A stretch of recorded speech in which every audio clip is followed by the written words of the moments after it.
Shalom, Assalamualaikum. Kami dari kelompok 3 akan mempresentasikan materi kami mengenai memahami risiko valuta asing, lindungan nilai dan spekulasi, arbitrase bunga, dan efisiensi pasar falas, serta pasar keuangan offshore. Sebelum itu kami akan memperkenalkan diri kami. Yang pertama ada Ginaya Mugni Utami Hasibuan, yang kedua Rizky Ita Purba, yang ketiga Hadinata Wiranda Manuro. Untuk itu, kami akan memulai presentasi kami dengan dimulai dari Ginaya Mukni. Untuk Ginaya Mukni dipersilahkan.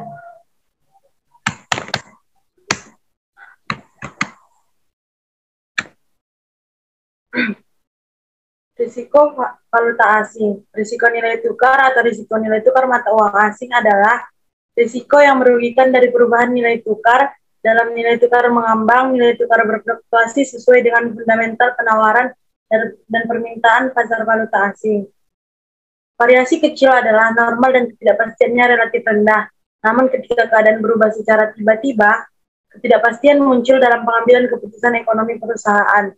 Pada akhirnya, stabilitas keuangan perusahaan dirusak, pergerakan nilai tukar mengungkapkan banyak aspek bisnis seperti pendapatan, pendanaan, investasi, dan operasi. Pergerakan nilai tukar yang merugikan dapat membahayakan profitabilitas, arus kas perusahaan, dan nilai perusahaan. Jenis-jenis risiko falas. Yang pertama ada risiko transaksi.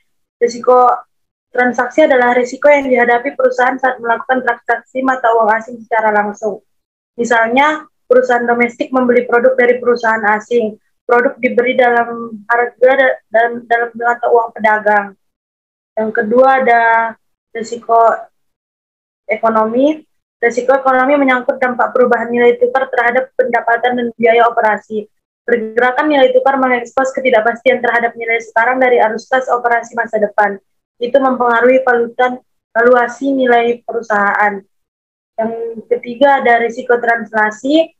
Risiko translasi berkaitan dengan penyajian dalam laporan keuangan. Standar akuntansi mensyaratkan perusahaan menyajikan laporan keuangan dalam mata uang tertentu. Sehingga ketika memiliki beberapa aset atau kewajiban dalam mata uang asing, mereka harus mentranslasikannya ke mata uang pelaporan. Kemudian ada ukuran risiko falas atau PAR, adalah alat manajemen risiko mata uang. PAR mengukur nilai potensial dan probabilitas kerugian dengan kondisi pasar normal selama periode waktu tertentu, misalnya sehari. PAR bergantung pada 3 parameter, ada holding period, tingkat kepercayaan, dan unit mata uang yang digunakan untuk pernyataan PAR. Periode holding adalah periode holding yang diharapkan dari posisi mata uang, misalnya 1 hari. Tingkat kepercayaan mengukur probabilitas bahwa nilainya berada dalam kisaran biasanya 99% hingga 95%. Misalnya, PAR harian adalah 1 juta dan probabilitasnya adalah Rp 95 rupiah. Artinya ada probabilitas 0,05 bahwa portofolio akan kehilangan nilai lebih dari 1 juta dalam 1 hari. Bisa juga diartikan sebagai potensi kerugian minimal 1 juta per hari selama 20 hari ke depan. Kemudian ada lindung nilai. Lindung nilai atau hedging dalam dunia keuangan dapat diartikan sebagai suatu investasi yang dilakukan untuk mengurangi risiko pada suatu investasi. Lindung nilai adalah suatu strategi yang bertujuan mengurangi dampak risiko bisnis yang tak terduga, di samping tetap memungkinkan untuk memperoleh keuntungan dari hasil investasi tersebut. Lindung nilai juga dilakukan terhadap mata uang dan dilakukan oleh para investor guna melindungi investasinya di negara lain. Saya kembalikan kepada moderator. Baiklah, akan dilanjutkan oleh Hadinata. Terima kasih buat moderator. Selanjutnya yaitu spekulasi. Spekulasi valuta asing adalah melakukan transaksi falas dengan tujuan untuk memperoleh keuntungan dari turun naiknya kurs suatu mata uang asing. Kerugian dapat terjadi akibat salah antisipasi terhadap ketidakpastian kurs suatu falas tertentu. Bentuk arbitrase yang dilakukan pada valuta asing dan pasar uang internasional dapat dilakukan dalam 3 bentuk umum, yaitu yang pertama arbitrase lokal atau locational arbitrage merupakan proses pembelian mata uang di lokasi tertentu, di mana harganya murah dan dengan segera menjual mata uang tersebut pada lokasi lain dengan harga yang lebih tinggi. Contoh, kurs nilai tukar pound sterling Inggris pada Bank Mega adalah 16.000 per pound sterling, sementara kurs nilai tukar di Bank Permata adalah 16.100 rupiah per pound sterling.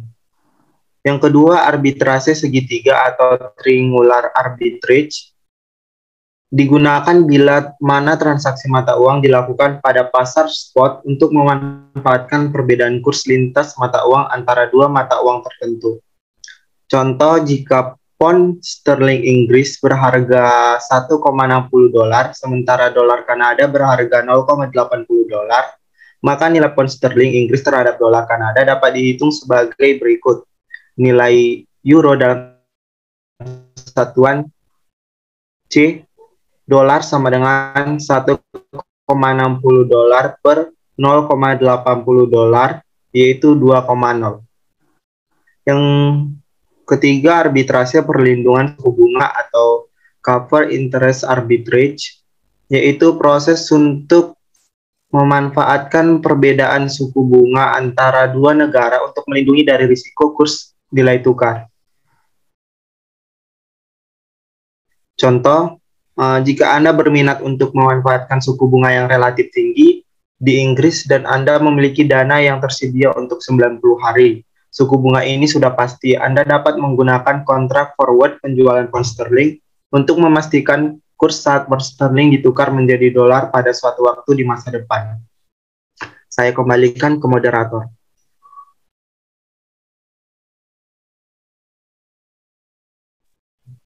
Baiklah, presentasi akan dilanjutkan oleh saya sendiri, yaitu mengenai efisiensi pasar valuta asing. Pasar valuta asing merupakan pasar di mana seluruh informasi dapat secara cepat dimengerti oleh seluruh peserta pasar dan tercermin dari pembentukan harga di pasar. Menurut Samuelson, Fama menjelaskan bahwa ada 3 jenis efisiensi pasar secara umum, yaitu bentuk lemah, bentuk semi kuat, dan bentuk kuat.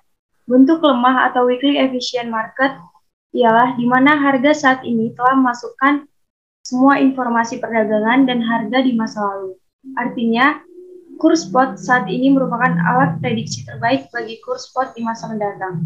Kemudian, bentuk semi kuat atau yang biasa disebut sebagai semi-strong efficient market ialah di mana informasi yang tercermin dalam kurs pala spot lebih dari sekedar sejarah kurs. Namun, juga mencerminkan semua informasi yang tersedia secara umum. Kemudian, bentuk kuat atau yang biasa disebut sebagai strongly efficient market ialah di mana harga mencerminkan semua informasi yang kemungkinan semua dapat diketahui. Oleh karena itu, bagi analisis investasi dan insiders lain, mungkin saja memperoleh keuntungan rata-rata secara konsisten. Namun demikian, bentuk kuat dari hipotesis efisiensi pasar tidak mungkin dipertahankan karena intervensi dari bank sentral dalam pasar valuta asing. Kemudian, euro currency. Euro currency adalah mata uang yang ditransfer ke rekening bank asing dan digunakan oleh mereka untuk operasi di semua negara, termasuk negara penerbit mata uang ini. Meskipun euro currency beroperasi di pasar dunia, mereka mempertahankan bentuk unit mata uang nasional. Awalan euro menunjukkan keluarnya mata uang nasional dari peraturan nasional dan yurisdiksi bank sentral penerbit. Misalnya, euro dolar ditransfer ke bank asing yang beralokasi di luar Amerika Serikat atau di zona perbankan bebas di New York. Transaksi euro dolar tidak tunduk pada peraturan AS. Awalnya, euro dolar adalah dolar milik orang asing dan disimpan di bank-bank Eropa di luar Amerika Serikat. Suku bunga yang dibayarkan untuk simpanan di pasar euro currency biasa lebih tinggi daripada pasar domestik. Hal ini disebabkan karena deposan tidak dilindungi oleh Undang-Undang Perbankan Nasional yang sama dan tidak memiliki asuransi simpanan pemerintah.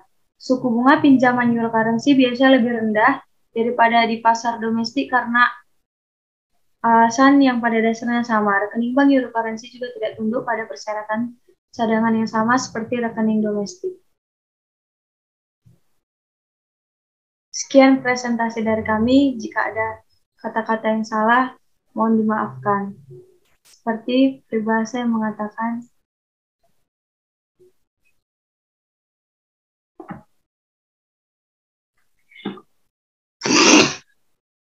sampai kali anjing, udahlah.